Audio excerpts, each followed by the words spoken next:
Guys welcome back to my channel. আজকে ready হয়ে সকাল সকাল চলে এসেছি। তো কেন রেডি হয়েছি, আজকে আমরা একটা জায়গায় যাব আমি আর রাহুল। তো তাই জন্য আমি এখানে চানবান করে রেডি হয়ে গেছি, ও চানবান করে রেডি হচ্ছে।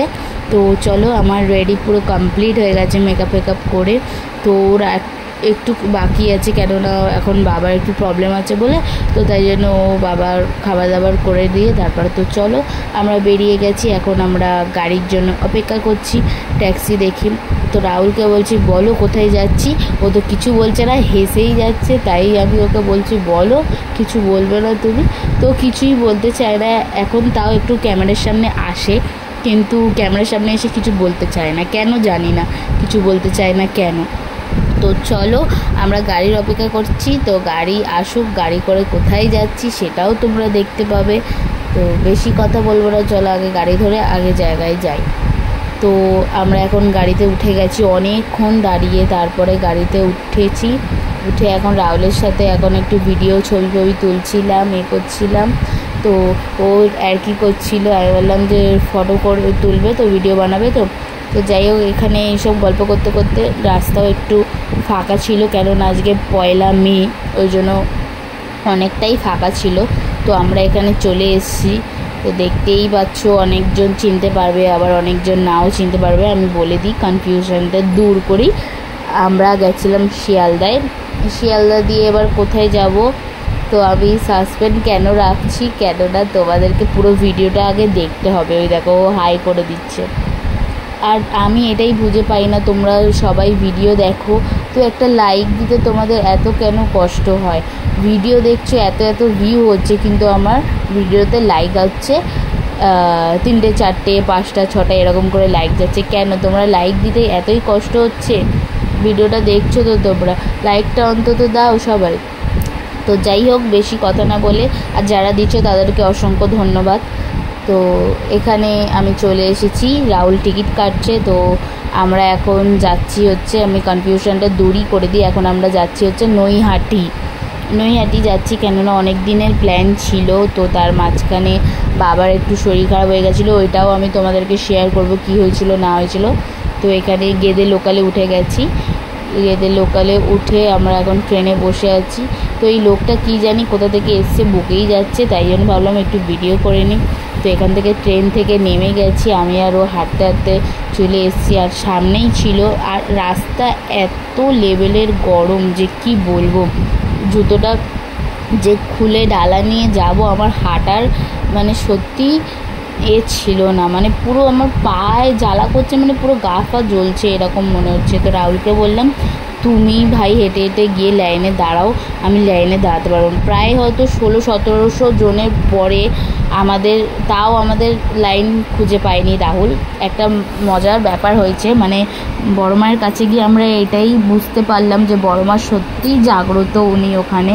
কেননা আমি আর রাহুলকে বললাম তুমি যাও লাইন দিয়ে দাঁড়াও, আমি মন্দিরের কাছেই দাঁড়াচ্ছি। দেখতেই পাচ্ছ এই সামনে অসংখ্য ভিড়, আর সত্যি 1 মে যে এত ভিড় হবে আমরা ভাবতেও পারিনি, আমরা ফার্স্ট টাইম গেছি। তো গিয়ে আর আমি মন্দিরের কাছেই দাঁড়িয়েছি, আর ও লাইনে প্রায় আমাদের বাড়ি থেকে দেশবিভাগ পার্কের ডিস্টেন্সটা কিন্তু অনেক, প্রায় ধরো 1-2 কিলোমিটারের ওপরে হবে, এরকম লাইন চলে গেছে। তো যাই হোক, রাহুলের বন্ধুরা এসছিল, ওরা দাঁড়িয়েছিল, আমরা জানি না যে ওর বন্ধুরা এসছে বলে। তো যাই হোক, আমি দেখতে পেয়ে আমি দাদাগুলোর কথা আমি ওকে ফোন করে বলতে, তো ও বললো যে ঠিক আছে তুমি কথা বলো ওদের সাথে। তো কথা বলাতে ওরা বললো যে ঠিক আছে তোরা চলে আয়, তো আমাদের সাথে লাইনে চলে যাবি আর একসাথে ঢুকে পুজো দিয়ে দিবি। তাই জন্য আমাদের এত তাড়াতাড়ি পুজো দেওয়া হলো। আর বেরোনোর আগেও রাহুল মানে বড় মাকে বলে গেছিলো যাতে কোনো রকম বাধা, কোনো ভিড় যাতে না হয়, তুমি সব যাতে ঠিকঠাক করে যাতে তোমার কাছে আমরা পৌঁছতে পারি, ঠিকঠাক করে যাতে আমরা বাড়ি আসতে পারি। তো তাই জন্য এত তাড়াতাড়ি গিয়ে এত তাড়াতাড়ি পুজো দিয়ে আমরা বাড়ি আসতে পেরেছি। কেন অনেকজন বলছে, আমরা প্রায় 7টা থেকে লাইন দিয়ে দাঁড়িয়ে আছি, এখন 11:30 বাজে। আমরা 11:30 নাগাদ পুজো দিতে ঢুকেছি। তো দেখতেই পাচ্ছ যে মন্দিরের ভেতরেও এই প্যাঁচানো এটা যে কত ভিড়। আর সত্যি দাদাগুলোর খুব থ্যাঙ্কফুল ভগবানের কাছে যে বড় মা আমাদের এত তাড়াতাড়ি ওনার দর্শন দিয়েছে, আমাদেরকে এতক্ষণ ওয়েটও করায়নি রোদের মধ্যে, কেন কষ্ট হচ্ছিল। আর যারা সত্যিই বাইরে দাঁড়িয়েছিল খালি পায়ে, প্রচণ্ড রোদ, মানে পায়ে, রাহুলের তো পায়ে ফোসকা পড়ে গেছে, আমার তো যেই পা জ্বলেছে আমি তো আর হাঁটতে পারিনি। আমি ছাওয়াই গিয়ে একটা, এই যে দাদাগুলো এই পেছনেই দাঁড়িয়ে আছে, তো আমি দেখাতে পারিনি, কেননা আমাদের সাথে, মানে বলছি না, বড় মা এক এক রকম লীলা আমাদের সাথে দেখিয়েছে। ওখানে আমরা গেছি পুজো দিতে, আমরা প্রথম কথা জানতাম না ওনারা গেছিলো বলে, রাহুলের বন্ধুগুলো, তো ওই থ্রুতে আমরা ঢুকে গেছি তাড়াতাড়ি। আমরা কিন্তু বেরিয়েও পুজো ভালো করে দিয়ে, এখানে দেখো বড় মায়ের মুখ কত সুন্দর, পুরো জল করছে।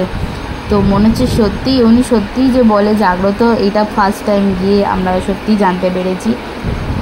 তো মায়ের কাছে কোনো কিছুই চাইলে মা কোনো কিছুই মানে ফেলে দেয় না, সবারই সব কথা শোনে উনি, সত্যি এটা গিয়ে আমরা জানতে পারলাম। তো আমরা বেরিয়েও আমরা ওই দাদাগুলোর জন্য, মানে রাহুলের বন্ধুগুলোর জন্য আমরা অনেকক্ষণ দাঁড়িয়েছিলাম বাইরে আইসক্রিমের দোকানের সামনে, যে রাহুল বলছিল যে দাদাগুলো আসলে ওদেরকে আইসক্রিম খাওয়াবে, এ করবে, তো ওদেরকে আর দেখাই যায়নি। সত্যি অনেকজন ভাববে যে আমরা হয়তো মিথ্যে কথা বলছি বা কিছু, কিন্তু মিথ্যে কথা একদমই বলছি না, ওদেরকে সত্যিই আমরা দেখতে পাইনি। আর স্টেশনে গিয়েও যে 2:20-তে, এই 1:20-তে যে ট্রেনটা হয় ওই ট্রেনেই আমরা গেছি, আমরা ওদেরকে সত্যিই দেখতে পাইনি। আমরা বেরিয়ে আমরা আইসক্রিমের দোকানে ওখানেও দাঁড়িয়েছিলাম, রাহুল বলছিল ওরা আমাদেরকে এতক্ষণ লাইন দিয়ে ওরা দাঁড়িয়েছিল, আমাদেরকে ওরা ঢুকিয়ে পুজোটা দিয়ে দিল, তো ওরা আসুক ওদেরকে আইসক্রিম খাওয়াবো। আমরা ওই জন্য দাঁড়িয়েও ছিলাম প্রায় 15-20 মিনিট, আমরা মন্দিরের সামনেই দাঁড়িয়েছিলাম। ওদেরকে না দেখতে পেয়েছি, না ওদের তো ফোন নাম্বারও ছিল না যে ওদের সাথে কন্ট্যাক্ট করব, রাহুলের ফোন থেকে ওদের নাম্বারগুলো উড়ে গেছে, কারণ ওরা রিস্টার্ট মেরেছিল, তো তাই। তো এই দেখো আমি পুজো দিয়ে বেরিয়েছিলাম, তো বেরিয়ে আমরা এই জায়গাটাই দাঁড়িয়েছিলাম, এই জায়গাটায়, কিন্তু ওদেরকে সত্যিই আমরা দেখতে পাইনি। আর আমার হালাত দেখে বুঝতেই পারছি যে আমি একদম মানে বেহাল হয়ে যাচ্ছি, মানে সকাল থেকে খাওয়া দাওয়া কিছু নেই।